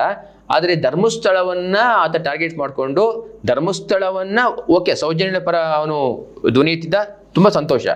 ಆದರೆ ಬರ್ತಾ ಬರ್ತಾ ಬರ್ತಾ ಎಲ್ಲಿ ಟರ್ನ್ ಆಯ್ತದು? ಬರ್ತಾ ಬರ್ತಾ ಬರ್ತಾ ಧರ್ಮಸ್ಥಳ ಮತ್ತು ವೀರೇಂದ್ರ ಹೆಗಡೆ ಅವ್ರ ಕಡೆ ಟರ್ನ್ ಆಯ್ತು. ನಿಧಾನಕ್ಕೆ ಅದನ್ನ ತುಂಬಾ ಮೆಟಕ್ಯುಲಸ್ಲಿ ಭಾರಿ ಚೆನ್ನಾಗಿ ಪ್ಲಾನ್ ಮಾಡಿದ್ರು, ಮಾಡಿ ಅದನ್ನ ಈ ಕಡೆ ತಿರ್ಸುವಂತ ಪ್ರಯತ್ನ ಶುರು ಮಾಡಿದ್ರು. ಹಾಗಾಗಿ ಇದು ಮೊದಲಲ್ಲ, ಇದು ಇಂತಹ ಒಂದು ಇನ್ಸಿಡೆಂಟ್ಗಳು ನೀವು ಶನಿ ಸಿಂಗ್ಲಾಪುರ ಇರ್ಬೋದು, ಅದ್ರ ಮೇಲೆ ಒಂದು ನಂಬಿಕೆಯನ್ನು ಹಾಳು ಮಾಡುವಂಥ ಒಂದು ಕೃತ್ಯ ಶುರು ಆಯಿತು. ಹಾಗೆ ಅಯ್ಯಪ್ಪ ಸ್ವಾಮಿ ಏನು ಇಲ್ಲಿಯವರೆಗೂ ಲಕ್ಷಾಂತರ ಭಕ್ತರು ಅಥವಾ ಕೋಟ್ಯಾಂತರ ಭಕ್ತರು ನಂಬಿಕೆ ಶ್ರದ್ಧೆಯಿಂದ ಹೋಗ್ತಾರೋ, ಸಾವಿರಾರು ವರ್ಷಗಳಿಂದ ಸ್ತ್ರೀಯರು ಸ್ವಯಂ ಅವರೇನೆ ಅಲ್ಲಿ ನಾವು ಹೋಗಲ್ಲ ಅಂತ ನಿಶ್ಚಯ ಮಾಡ್ತಾರೆ. ಯಾಕಂದ್ರೆ ನಮ್ಮಲ್ಲಿ ಪದ್ಧತಿ ಇದೆ, ಹಾಗಾಗಿ ಸ್ತ್ರೀಯರು ಹೋಗಲ್ಲ ನಿಶ್ಚಯ ಮಾಡ್ತಾರೆ. ಅಂಥ ಸಮಯದಲ್ಲಿ ಒಬ್ಬರು ಕಮ್ಯುನಿಸ್ಟಿನ ಒಬ್ಬಳು ಮಹಿಳೆ ಅದು ಸಂಬಂಧ ಅಂದ್ರೆ ಆಕೆಗೆ ಧಾರ್ಮಿಕ ಶ್ರದ್ಧೆಯೇ ಇಲ್ಲ, ನಾನು ಹೋಗ್ಲೇಬೇಕು ಅಂತೇಳಿ ಹಠ ಮಾಡ್ತಾರೆ. ಅಂದ್ರೆ ಅಲ್ಲಿಯ ನಿಯಮವನ್ನೇ ಮುರಿಲಿಕ್ಕೋಸ್ಕರ, ಧಾರ್ಮಿಕ ಭಾವನೆಗಳಿಗೆ ಧಕ್ಕೆ ತರಲಿಕ್ಕೋಸ್ಕರ. ಆಕೆ ಅಯ್ಯಪ್ಪ ಸ್ವಾಮಿ ಭಕ್ತಿ ಭಕ್ತಿ ಇದ್ರೆ ಓಕೆ. ಆಕೆ ಯಾವತ್ತು ಅಯ್ಯಪ್ಪ ಸ್ವಾಮಿಯ ಭಕ್ತಿ ಇಲ್ಲ, ಅಯ್ಯಪ್ಪ ಸ್ವಾಮಿ ಪೂಜೆ ಮಾಡಿಲ್ಲ. ಆಕೆ ಏನ್ ಮಾಡ್ತಾಳೆ, ನಾನು ಪ್ರವೇಶ ಮಾಡ್ತೀನಿ ಅಂತ ಪ್ರೊಟೆಸ್ಟ್ ಮಾಡ್ತಾಳೆ. ಅದೇ ರೀತಿ ಇಲ್ಲೂ ಕೂಡ ಆಗ್ತದೆ ಅಂತ ಹೇಳ್ತೀರಾ ನೀವು? ಇದೇ ರೀತಿ ಇಡೀ ನಮ್ಮ ದೇಶದಲ್ಲಿ ಒಂದು ವ್ಯವಸ್ಥಿತ ಜಾಲ ಕೆಲಸ ಮಾಡ್ತಾ ಇದೆ. ತಾವು ನೋಡಿರ್ಬೋದು, ಹರಿಯಾಣದಲ್ಲಿ ಯೂಟ್ಯೂಬರ್ಸು ಒಬ್ಳು ಮೇಲಿ ಸಿಕ್ಕಾಕೊಂಡು, ಆಕೆ ಪಾಕಿಸ್ತಾನ ಏಜೆಂಟ್. ಆಕೆ ಹಿಂದೆ ನೋಡಿದಾಗ 6 ಜನ ಇದೇ ರೀತಿ ಯೂಟ್ಯೂಬ್ಗಳಲ್ಲಿ ಭಾರತೀಯ ಸಂಸ್ಕೃತಿಯನ್ನ ಅಥವಾ ಭಾರತೀಯ ಪರಂಪರೆಯನ್ನ ಅಥವಾ ಇಲ್ಲಿಯ ಮಿಲಿಟರಿಯನ್ನ ಅಥವಾ ಇಲ್ಲಿನ ರಾಜಕೀಯ ನಾಯಕರುಗಳನ್ನ ಅವಹೇಳನ ಮಾಡಿ ಇಡೀ ಪ್ರಪಂಚದಲ್ಲಿ ಒಂದು ರೀತಿಯ ನೆಗೆಟಿವ್ ಇಂಪ್ಯಾಕ್ಟ್ ಆಗುವಂತ ಮಾಡ್ಲಿಕ್ಕೋಸ್ಕರ ತುಂಬಾ ಫಂಡಿಂಗ್ ಫ್ರಮ್ ಅವರಿಗೆಲ್ಲರಿಗೂ ವಿದೇಶದಿಂದ ದೊಡ್ಡ ಪ್ರಮಾಣದ ಹಣ ಬರ್ತಾ ಇದೆ. ಸರ್, ಅದೊಂದು ಆರೋಪ ತಮ್ಗೆ ಇತ್ತೀಚಿನ ಜಾಲತಾಣದಲ್ಲಿ ನೋಡಿದೆ. ಈ ಸಮೀರ್ ಅಂತ ಈಗ ವಿಚಾರ ತಗೊಂಡ್ರಿ, ಆತನಿಗಿರ್ಬೋದು ಅಥವಾ ಅದರ ಸಂಗಡಿಗರು ಅಂತ ಹೇಳ್ತೀವಲ್ಲ ಅವ್ರಿಗಿರ್ಬೋದು, ಬಹುದೊಡ್ಡ ಮೊತ್ತದ ಒಂದು ಹಣ ವರ್ಗಾವಣೆ ಆಗಿದೆ ಅಂತೇಳಿ ಜಾಲತಾಣದಲ್ಲಿ ಓಡಾಡ್ತಾ ಇದೆ. ಅದ್ರ ಬಗ್ಗೆ ತಾವ್ ಏನ್ ಹೇಳ್ತೀರಿ? ಮತ್ತೆ ಅದಕ್ಕೆ ಪೂರಕವಾದ ಸಾಕ್ಷಿ ತಮ್ಮಲ್ಲಿ ಇದೆಯಾ ಅದ್ರ ವಿರುದ್ಧ ಹೋರಾಟ ಮಾಡ್ಲಿಕ್ಕೆ? ಜಾಲತಾಣದಲ್ಲಿ ಬಂದಿದ್ದೆಲ್ಲ ನಾವು ನಂಬಲಿಕ್ಕೆ ಆಗಲ್ಲ. ಇವತ್ತು ಯಾರು ಬೇಕಾದ್ರೆ ಏನ್ ಕೂತ್ಕೊಂಡು ಏನ್ ಬೇಕಾದ್ರೂ ಕಂಟೆಂಟ್ ಮಾಡಿ ಬಿಡ್ತಾರೆ. ಆದ್ರೆ ಅದಕ್ಕೆ ನಾನು ಹೇಳ್ತಾ ಇರೋದು, ನಾನು ನನ್ನೆ ಪ್ರೊಟೆಸ್ಟ್ ಅಲ್ಲೂ ನಾನು ರಾಜ್ಯ ಸರ್ಕಾರವನ್ನು ಮತ್ತು ಕೇಂದ್ರ ಸರ್ಕಾರವನ್ನು ನಾನು ಆಗ್ರಹ ಮಾಡಿದೆ, ದಯವಿಟ್ಟು ಇದಕ್ಕೆ ಯಾವ್ದೋ ಒಂದು ಕಡೆ ಪುಲಿ ಸ್ಟಾಪ್ ಹಾಕಿ. ಹೌದು, ಒಂದು ರೀತಿಯ ಸಂಘರ್ಷದ ಒಂದು ವಾತಾವರಣ ನಿರ್ಮಾಣ ಆಗ್ತಾ ಇದೆ. ಅಲ್ಲಿ ಯೂಟ್ಯೂಬರ್ಗಳ ಮೇಲೆ ಹಲ್ಲೆ ಆಯ್ತು, ತಿರ್ಗಾ ವಾಪಸ್ ಕಂಪ್ಲೇಂಟ್ಗಳಾಯ್ತು, 8 FIR ರಿಜಿಸ್ಟರ್ ಆಯ್ತು. ಹೌದು, ಯಾವ್ದೋ ಕಡೆ ನೀವು ನಿಲ್ಲಿಸ್ಬೇಕಾದ್ರೆ ಏನ್ ಮಾಡ್ಬೇಕು? ಒಂದು ತನಿಖೆಯನ್ನು ಹಾಕಿ. ರಾಜ್ಯ ಸರ್ಕಾರವೂ ಸಹ ಇಷ್ಟು ಮುಕ್ತವಾಗಿದ್ರೆ ಅವರು ಈ ಒಂದು ವಿಷಯದಲ್ಲಿ ಇದಕ್ಕೊಂದು ಶಾಶ್ವತ ಪರಿಹಾರ ಕಂಡುಹಿಡ್ಕೊಳ್ಬೇಕು ಅಂತಿದ್ರೆ ಕೇಂದ್ರ ಸರ್ಕಾರಕ್ಕೆ ಒಂದು ಮನವಿಯನ್ನ ಮಾಡಲಿ, NIA ಬರಲಿ. ಯಾಕಂದ್ರೆ ರಾಜ್ಯ ಸರ್ಕಾರದ ಪೊಲೀಸರಿಗೆ ಅವ್ರದೇ ಆದ ಲಿಮಿಟ್ಗಳಿವೆ. ಹೌದು, ಆದ್ರೆ ಸೆಂಟ್ರಲ್ ಏಜೆನ್ಸಿಗಳ ಲಿಮಿಟ್ಸ್ ಇಲ್ಲ. EDನೋ NIAನೋ ಅಥವಾ CBIಯೋ ಅವ್ರದೇ ಆದ ಒಂದು ವ್ಯಾಪ್ತಿನಲ್ಲಿ ಅವರು ಕೆಲಸ ಅದನ್ನ ಆಳಕ್ಕೆ ಹೋದಾಗ ಇದರಿಂದ ಯಾರಿದ್ದಾರೆ, ಎಷ್ಟು ಹಣ ವರ್ಗಾವಣೆ ಆಗಿದೆ, ಎಲ್ಲಿಂದ ಆಗಿದೆ, ಯಾವ ದೇಶದಿಂದ ಆಗಿದೆ ಅನ್ನುವಂಥದ್ದು ಮೇಲೆ ಮೂಲ ಉದ್ದೇಶ ಕೂಡ ಪರಿಪೂರ್ಣ ಆಗ್ತದೆ. ಈಗ ನಾವು ಸೌಜನ್ಯಗಳಿಗೆ ನ್ಯಾಯ ಸಿಗ್ಬೇಕು ಅಂತೇಳಿ ಎಲ್ಲ ಹೇಳ್ತಾ ಇದೀವಿ, ಅದು ಕೂಡ ಪರಿಪೂರ್ಣ ಆಗ್ತದೆ, ಸಿಗ್ಲೇಬೇಕು. ಹೌದು, ನಮಗೆ ನಿಜವಾಗ್ಲೂ ಎಷ್ಟು ದುಃಖ ಇದೆ ಅಂತಂದ್ರೆ, ಇಂಥ ಒಂದು ಅತ್ಯಾಚಾರವನ್ನು ಮಾಡಿ ಯಾರೋ ಒಬ್ಬ ತಪ್ಪಿಸ್ಕೊಬಿಟ್ಟ ಅಂತಂದ್ರೆ ಅದು ಎಲ್ಲಾ ಹೆಣ್ಮಕ್ಳಿಗೆ ಮಾಡುವಂತ ದೊಡ್ಡ ಅಪಮಾನ ಇದು. ಹಾಗಾಗಿ ಈಗಲೂ ಸಹ ರಾಜ್ಯ ಸರ್ಕಾರ ತನ್ನ ಬಿಗುಮವನ್ನು ಬಿಟ್ಟು ಕೇಂದ್ರ ಸರ್ಕಾರಕ್ಕೆ CBIಗೆ ಇದನ್ನು ಕೊಟ್ಟರೆ ಖಂಡಿತ ಸತ್ಯಾಂಶ ಹೊರಗೆ ಬರ್ಬೋದು. ಅವ್ರು ಯಾರೆಷ್ಟೇ ಪ್ರಭಾವಿಗಳಾಗಿರಲಿ. ನಾನು ಹೇಳ್ತಾ ಇರೋದು, ಇವತ್ತು ಕೋರ್ಟಿನ ಮುಂದೆ ಸಾಕ್ಷಿಯನ್ನ ತೆಗೆದುಕೊಂಡು ಕರೆಕ್ಟಾಗಿ ಇಟ್ಟರೆ ನಾವು ಎಂಥ ಪ್ರಭಾವಿಗಳನ್ನು ಜೈಲಿಗೆ ಕಳಿಸ್ಬೋದು. ನಾವು ನೋಡ್ತೀವಿ, CM ಅಂತವ್ರು ಜೈಲಿಗೆ ಹೋಗ್ತಾರೆ, ಮಾಜಿ CM ಜೈಲಿಗೆ ಹೋಗ್ತಾರೆ, ಸಾವಿರಾರು ಕೋಟಿ ಒಡೆಯರು ಜೈಲಿಗೆ ಹೋಗ್ತಾರೆ. ಬೇಕಾಗಿರೋದು ಕೋರ್ಟಿಗೆ ಯಾವ ದಾಖಲೆಗಳು ಕೊಡಬೇಕೋ ಅದನ್ನು ಕೊಡುವಂತ ಕೆಲಸವನ್ನು ಮಾಡಬೇಕು. ತುಂಬಾ ಆಗಿದೆ ಸರ್, ತುಂಬಾ ಘಟನೆಗಳಿರೋದು. ಪ್ರಭಾವಿಗಳು, ಹಣವಂತರು, ರಾಜಕಾರಣಿಗಳು ಎಲ್ಲರೂ ಕೂಡ ಕೋರ್ಟಿನ ಮುಂದೆ, ನ್ಯಾಯಾಂಗ ವ್ಯವಸ್ಥೆ ಮುಂದೆ ತಲೆಬಾಗ್ಲೇಬೇಕಾಗ್ತದೆ. ಪೂರಕವಾದ ಸಾಕ್ಷಿಯನ್ನ ಕೊಡುವಂತದ್ದು ನಮ್ಮ ಕೆಲಸ ಆಗ್ತದೆ. ಸರ್ಕಾರಗಳಾಗಿರ್ಬೋದು ಅಥವಾ ತಾವು ಹೇಳಿದಾಗೆ ತನಿಖಾ ಸಂಸ್ಥೆಗಳಿರ್ಬೋದು, ಅವರು ಸರಿಯಾದ ಪ್ರಮಾಣದ ಸಾಕ್ಷಿಗಳನ್ನ ಒದಗಿಸಿದ ಮಾತ್ರ ನಿಜವಾದ ತಪ್ಪಿತಸ್ಥರಿಗೆ ಶಿಕ್ಷೆ ಕೊಡ್ಲಿಕ್ಕೆ ಸಾಧ್ಯ, ಮತ್ತೆ ಆ ಸಂತ್ರಸ್ತರಿಗೆ ಒಂದು ನ್ಯಾಯ ಕೊಡ್ಲಿಕ್ಕೆ ಸಾಧ್ಯ ಅಂತ ನಾನು ಭಾವಿಸ್ತೇನೆ. ಸೊ ಹಾಗಾಗಿ ಈ ಸೌಜನ್ಯ ರೀತಿ ಹಲವಾರು ಘಟನೆಗಳು ನಡೆದಿದೆ ಇಲ್ಲಿ ದಕ್ಷಿಣ ಕನ್ನಡ ಭಾಗದಲ್ಲಿ. ಆ ಭಾಗದಲ್ಲಿ ತುಂಬಾ ವರ್ಷಗಳು ಕೇಳ್ತಾ ಬರ್ತಾನೆ ಇದೀವಿ, ಈ ತರದೊಂದು ಘಟನೆ ನಡೆದಿದೆ ಅಂತ. ಇದನ್ನ ತಳ್ಕಾಕಂತಾನೆ ಬರ್ತಾರೆ. ಧರ್ಮ ಪ್ರಚಾರದ ವಿರುದ್ಧನೋ ಅಥವಾ ಧರ್ಮದ ಪ್ರಚೋದನೆ ಮಾಡ್ಲಿಕ್ಕೋ, ಹಿಂದೂ ಧರ್ಮವನ್ನ ಅವಹೇಳನ ಮಾಡ್ಲಿಕ್ಕೋ, ಅದಕ್ಕೆ ತಾವು ಹೇಳಿದಂಗೆ ಒಂದು ನಿರಂತರವಾದ ತಂಡ ಇದೆ ಅಂತ ಹೇಳ್ತಿದ್ರಿ. ಆದ್ರೆ ಯಾವುದೇ ಸರ್ಕಾರ ಬಂದ್ರು ಕೂಡ ಇದು ಬರೀ ಮಾತಾಗೆ ಉಳಿತಿದೆ ಕೂಡ ಹೊರತು ಅದು ಯಾವ್ದು ಕೂಡ ಫುಲ್ ಸ್ಟಾಪ್ ಆಗ್ತಾ ಇಲ್ಲ. ಯಾರು ಇದಕ್ಕೆ ಏನು ಎಂಡು, ಫುಲ್ ಸ್ಟಾಪ್ ಏನು ಇದಕ್ಕೆ? ನಾನು ಹೇಳ್ತಾ ಇರೋದು, ಈಗ ಯಾರ್ಯಾರು ಈ ರೀತಿಯ ಸುಳ್ಳು ಆರೋಪಗಳನ್ನ ಮಾಡ್ತಾ ಇದ್ದಾರೋ ಅವರ ಮೇಲೆ ಫಸ್ಟ್ FIR ಮಾಡ್ಕೊಳ್ಬೇಕು. FIR ಮಾಡ್ಕೊಂಡು ಕರೆಸ್ಬೇಕು ಪೊಲೀಸ್ನವರು. ನೋಡ್ರಪ್ಪ, ನೀವು ಯಾವ ಆರೋಪಗಳು ಮಾಡ್ತಾ ಇದ್ದೀರಿ ಅದಕ್ಕೆ ಪೂರಕ ದಾಖಲೆಗಳನ್ನ ನೀವು ಕೊಡಬೇಕು. ಹೌದು, ನಿಮ್ಮಿಂದಾಗಿ ಇವತ್ತು ಸಮಾಜದಲ್ಲಿ ಇಂಥ ಅಶಾಂತಿ ಸೃಷ್ಟಿ ಆಗ್ತಾ ಇದೆ, ಸರ್ಕಾರದ ಮೇಲೆ ಒತ್ತಡ ಆಗ್ತಾ ಇದೆ, ಸರ್ಕಾರದ ಹಣ ನೀರಿನಂತೆ ಖರ್ಚಾಗ್ತಾ ಇದೆ. ನೀವು ಪೂರಕ ದಾಖಲೆಗಳನ್ನ ಕೊಟ್ಟಲ್ಲಿ ನಾವು ಅದನ್ನ ತನಿಖೆ ಮಾಡ್ತೀವಿ ಅಂತೇಳಿ ಮಂಗಳೂರಿನ ಕಮಿಷನರು ಅದನ್ನೇ ಹೇಳಿದ್ರು. ಯಾರು ನಿಮ್ಮ ದಾಖಲೆ ಇದೆ ನೀವು ನನ್ನನ್ನು ಭೇಟಿ ಮಾಡಿ, ನೀವು ಸುಮ್ ಕೂತ್ಕೊಂಡು ಯೂಟ್ಯೂಬ್ನಲ್ಲೋ ಅಥವಾ ಇನ್ನೆಲ್ಲೋ ವಾಟ್ಸ್ಆಪ್ನಲ್ಲೋ ಇನ್ನೆಲ್ಲೋ ಫೇಸ್ಬುಕ್ನಲ್ಲೋ ಹಾಕ್ಲಿಕ್ಕೆ ಅವಶ್ಯಕತೆ ಇಲ್ಲ, ನನ್ನದು ತಂದು ಕೊಡಿ, ನಾನು ಅದನ್ನ ತನಿಖೆ ಮಾಡ್ತೀನಿ ಅಂತೇಳಿ ಸುಧೀರ್ ಕುಮಾರ್ ರೆಡ್ಡಿ ಅವರು ಹೇಳಿದ್ರು. ಆ ಕೆಲಸ ಮಾಡ್ಲಿ ಇವರು. ಅದನ್ನು ಮಾಡದ ಹೊರತು, ಯಾಕಂದ್ರೆ ಸಿದ್ದರಾಮಯ್ಯ ಅವರು ಪ್ರತಿ ಸಾರಿ ಹೇಳ್ತಾ ಇರ್ತಾರೆ, ನಮ್ಮ ರಾಜ್ಯದಲ್ಲಿ ನಾವು ಸುಳ್ಳು ಹರಡುವವರ ವಿರುದ್ಧ, ಸುಳ್ಳು ಸುದ್ದಿ ಹರಡುವವರ ವಿರುದ್ಧ ನಾವು ಕಾನೂನು ಕ್ರಮ ತೆಗೆದುಕೊಳ್ತೇವೆ, ಅವ್ರು ಜೈಲಿಗೆ ಕಳಿಸ್ತೀವಿ ಅಂತ. ಸರ್, ದಯವಿಟ್ಟು ಇಲ್ಲಿಂದ ಶುರು ಮಾಡಿ. ನೀವು ಫಸ್ಟು ಇಲ್ಲಿಂದ ಶುರು ಮಾಡಿ. ಯಾರು ಬೇಕಾರಾಗಲಿ, ನಾವು ಬೇಕಾರಾಗಲಿ, ಅವ್ರು ಬೇಕಾರಾಗಲಿ, ಸುಳ್ಳು ಆರೋಪ ಯಾರು ಬೇಕಾದ್ರೂ ಮಾಡಿದರೆ ಅದಕ್ಕೆ ದಾಖಲೆ ಕೊಟ್ಟು ಮಾತಾಡಿ, ಇಲ್ಲಾಂದ್ರೆ ಜೈಲಿಗೆ ಹೋಗಿ ಅಂತ ಹೇಳಬೇಕು. ಆಗ ಮಾತ್ರ ಇಂತಹ ಕೃತ್ಯಗಳಿಗೆ ಇವರು ಫುಲ್ ಸ್ಟಾಪ್ ಹಾಕ್ಬೋದು. ಹೌದು. ಇಲ್ಲಿ ವೀರೇಂದ್ರ ಹೆಗಡೆ ಬಗ್ಗೆ ಇಷ್ಟು ಮಾತಾಡ್ತಾರಲ್ಲ, ಇವ್ರು ಯಾಕಾದ್ರೆ ಒಂದು ಸಾಕ್ಷಿ ಕೊಡ್ಲಿಕ್ಕೆ ಆಗ್ತಾ ಇಲ್ಲ? ನಿಮ್ಮದು ಸಾಕ್ಷಿ ಇದೆಯಾ? ಪೊಲೀಸ್ ಕೊಡಿ. ಸಾಕ್ಷಿ ಇದೆಯಾ? ನೇರ ಜಡ್ಜ್ ಭೇಟಿ ಮಾಡಿ ಕೊಡಿ. ಅದು ಇಲ್ವಾ? ತಮ್ಮಂತ ಮಾಧ್ಯಮ ಮಿತ್ರರನ್ನ ಒಂದು ಪತ್ರಿಕಾಗೋಷ್ಠಿ ಕರೆದು ಖಂಡಿತ ಅವ್ರ ಮಂದಿ ನೋಡಿ, ನಮ್ಮ ಇಂಥ ಒಂದು ಸಾಕ್ಷಿ ಇದೆ, ವೀರೇಂದ್ರ ಹೆಗಡೆ ವಿರುದ್ಧ ಸಾಕ್ಷಿ ಇದೆ, ಕೊಡಿ. ಯಾರೇ ಇವ್ರ ಮೇಲೆ ಒತ್ತಡ ಆಗ್ತಾ ಇದ್ದಾರೆ, ಕೊಡಬೇಡಿ ಅಂತೇಳಿ ಸುಮ್ಮನೆ ಕತ್ತಲೆಯಲ್ಲಿ ಗುಂಡು ಹೊಡಿ ಕೆಲಸ ಮಾಡಬಾರ್ದು ಇವರು. ನಾವು ಅದನ್ನೇ ಹೇಳ್ತಾರೆ, ಸಾಕ್ಷಿ ಕೊಡಿ. ಇಲ್ಲ ಮಾತಾಡಬೇಡಿ. ಅಲ್ಲ, ಯಾವುದೇ ಒಂದು ಇವತ್ತಿನ ಸಮಾಜದಲ್ಲಿ ತಾವು ಹೇಳಿದಾಗೆ ಸರ್, ಒಂದು ಪ್ರಭಾವಿಗಳ ಒತ್ತಡ ಇಲ್ಲದೇನೆ ಈ ಥರದೊಂದು ಕೇಸನ್ನ ಮರೆಮಾಚಲಿಕ್ಕೆ ಅಥವಾ ಇನ್ನೂ ನಿಖರವಾಗಿ ಹೇಳ್ಬೇಕು ಅಂದ್ರೆ ಮುಚ್ಚಾಕ್ಲಿಕ್ಕೆ ಸಾಧ್ಯನೇ ಇಲ್ಲ. ಅಂಥ ಪ್ರಭಾವಿಗಳು ಯಾರಿರ್ಬೋದು? ಯಾಕೆ ಸಾಧ್ಯ ಆಯ್ತು ಇಷ್ಟು ದಿನ ಅದು ಮರೆ ಮಾಡಲಿಕ್ಕೆ? ಸಂತೋಷ್ ರಾಮನ್ನ ಒಬ್ಬ ನಿರಪರಾಧಿಯನ್ನ ಒಳಕಳಿಸ್ಲಿಕ್ಕೆ ಯಾವ ಕೈಗಳು ಕೆಲಸ ಮಾಡಿದ್ವು ಅನ್ನೋದು ನಮ್ಗೆ ಇನ್ನೂ ನಿಗೂಢವಾಗಿ ಕೂರ್ತಿದೆ. ನಾನು ನಮ್ಮ ದೇಶದ ಒಟ್ಟು ತನಿಖಾ ವ್ಯವಸ್ಥೆ ಹೇಗಿದೆ ಅಂತಂದ್ರೆ, ತಾವೇ ನೋಡ್ತೀರಿ, ಪ್ರತಿನಿತ್ಯ ಪೇಪರ್ ನೋಡ್ತೀರಿ, ಕೊಲೆ ಅಂತ. ಹೌದು. ಈಗ ನಮ್ಮ ಜಿಲ್ಲೆಯಲ್ಲಿ ಒಂದು ವರ್ಷಕ್ಕೆ ಕನಿಷ್ಠ ಒಂದು 100ಕ್ಕೆ 150 ಕೊಲೆಗಳಾಗುತ್ತೆ. ಹೌದು. ಆದ್ರೆ ನೀವು ಕನ್ವಿಕ್ಷನ್ ರೇಟ್ ತೆಗೆದು ನೋಡಿ, ಅದು 2% ಇರೋದಿಲ್ಲ. ಕನ್ವಿಕ್ಷನ್ ರೇಟ್ 2% ಇರೋದಿಲ್ಲ. ಹಂಗ ಅರ್ಥ ಕೊಲೆ ಆಗಿಲ್ವಾ? ಅಲ್ಲಿ ಆಗಿದೆ, ಕೊಲೆ ಆಗಿದೆ. ಸಾಕ್ಷ್ಯಾಧಾರಗಳ ಸತ್ತಿಲ್ವಾ? ಸತ್ತಿದ್ದಾನೆ. ಆದ್ರೆ ಯಾವ ಅಪರಾಧಿಗಳನ್ನ ನಿಜವಾಗ್ಲೂ ಪೊಲೀಸ್ ಹಿಡಿಬೇಕಾಗಿತ್ತೋ, ಯಾವ ಅಪರಾಧಿಗಳು ಹಿಡಿದಾದ್ಮೇಲೆ ಅದನ್ನು ಫಾಲೋ ಅಪ್ ಮಾಡಿ ಕೊನೆಯವರೆಗೂ ಸಾಕ್ಷಿಗಳು ಬಂದು ನಿರ್ಭೀತಿಯಿಂದ ಅವರು ಬಂದು ಕಟಕಟಿಯಲ್ಲಿ ಸಾಕ್ಷಿ ಹೇಳುವಂತ ವಾತಾವರಣ ಸೃಷ್ಟಿ ಮಾಡಲ್ವೋ, ಅಲ್ಲಿವರೆಗೂ ಇದೇ ವ್ಯವಸ್ಥೆ. ಅಲ್ಲಿ ಐಒಗಳು ಪ್ರಾಮಾಣಿಕವಾಗಿ ಕೆಲಸ ಮಾಡ್ತಾರೋ ಅಲ್ಲಿವರೆಗೂ ಅದು ಖಂಡಿತ ತಲುಪುತ್ತೆ, ದಡ ತಲುಪುತ್ತೆ. ಈಗ ನಮ್ಮಲ್ಲಿ ಜಯಮಾರುತಿ ಅಂತ ಒಬ್ರು ಅಧಿಕಾರಿ ಇದ್ರು. ನೀವು ಅವರ ಒಂದು ಕೇಸ್ಗಳನ್ನ ಫೈಲ್ ತೆಗೆದು ನೋಡಿ, ಆ ವ್ಯಕ್ತಿ ಯಾವ ಕೇಸ್ಗಳು ಬೆನ್ನತ್ತಿದಾರೋ ಎಲ್ಲವೂ ಕನ್ವಿಕ್ಷನ್ ಆಗಿದೆ. ಅಷ್ಟು ಕನ್ವಿಕ್ಷನ್ ಆಗಿದೆ. ಮಂಡ್ಯದ ಅಷ್ಟು ಮರ್ಡರ್ ಕೇಸ್ ಮಂಡ್ಯದಲ್ಲಿ ಇಷ್ಟು ವರ್ಷ ಇದ್ರು, ಒಬ್ಬರು ಸಹ ತಪ್ಪಿಸ್ಕೊಳಿಕಾಗಲಿಲ್ಲ ಎಲ್ಲ ಪ್ರಭಾವಿಗಳು. ಅಂದ್ರೆ ಒಂದು ಕೇಸನ್ನ ದಡ ಮುಟ್ಸುವವರೆಗೂ ಆ ವ್ಯಕ್ತಿಗೆ ಯಾವುದು ಛಲ ಇರಬೇಕು, ಬದ್ಧತೆ ಇರಬೇಕು ಅಂತ ಹೇಳ್ತಾರೆ. ಬದ್ಧತೆ ಇಲ್ಲ ಅಂತಂದ್ರೆ ಈ ರೀತಿಯ ವ್ಯವಸ್ಥೆಗಳಾಗ್ತದೆ, ಸಮಸ್ಯೆಗಳಾಗ್ಬಿಡುತ್ತೆ. ಅಲ್ಲಿ ಆಗಿದ್ದು ಹಂಗೇನೆ. ಯಾರು ಅತ್ಯಾಚಾರ ಮಾಡಿದ್ದಾನೆ, ಆತ ಒಂದಷ್ಟು ಹಣವನ್ನು ಪೊಲೀಸ್ ಕೊಟ್ಟಿದ್ದಾನೆ, ಸರಿಯಾಗಿ ತನಿಖೆ ಮಾಡಿಲ್ಲ, ಇನ್ಯಾರೋ ನೀವು ಒಂದು ನಿರಪರಾಧಿಯನ್ನು ತಗೊಂಡೋಗಿ ಒಳಗೆ ಕೂರ್ಸೋ ಕೆಲಸ ಆಯ್ತು. ಈಗ ಪತ್ರಿಕೆ ಬರ್ತಾ ಇರುತ್ತೆ, ನೀವು ಮಾಧ್ಯಮದವರು ಸುದ್ದಿ ಮಾಡ್ತಾ ಇರ್ತೀರಿ, ಇಂಥ ಅತ್ಯಾಚಾರ ಆಯ್ತು, ಆರೋಪಿಗಳು ಸಿಕ್ಕಿಲ್ಲ ಅಂತ. ನಿಮ್ಮ ಒತ್ತಡ ಜಾಸ್ತಿ ಆಗುತ್ತೆ, ಮಾಧ್ಯಮದವ್ರ ಒತ್ತಡ ಜಾಸ್ತಿ ಆಗುತ್ತೆ. ಆಗೇನ್ ಮಾಡ್ತಾರೆ, ಯಾರೋ ಒಬ್ಬ ಅಂತ ನಿಲ್ಲಿಸ್ತಾರೆ, ಅತ್ಯಾಚಾರಿನ ಅರೆಸ್ಟ್ ಮಾಡಿದೀವಿ ಅಂತ. ಆಗ ಇರ್ಬೋದಪ್ಪ ಅಂತ ಎಲ್ಲ ಇಡೀ ಸಮಾಜ ಸುಮ್ಮನಾಗುತ್ತೆ. ಇದೂ ತಪ್ಪಬೇಕು.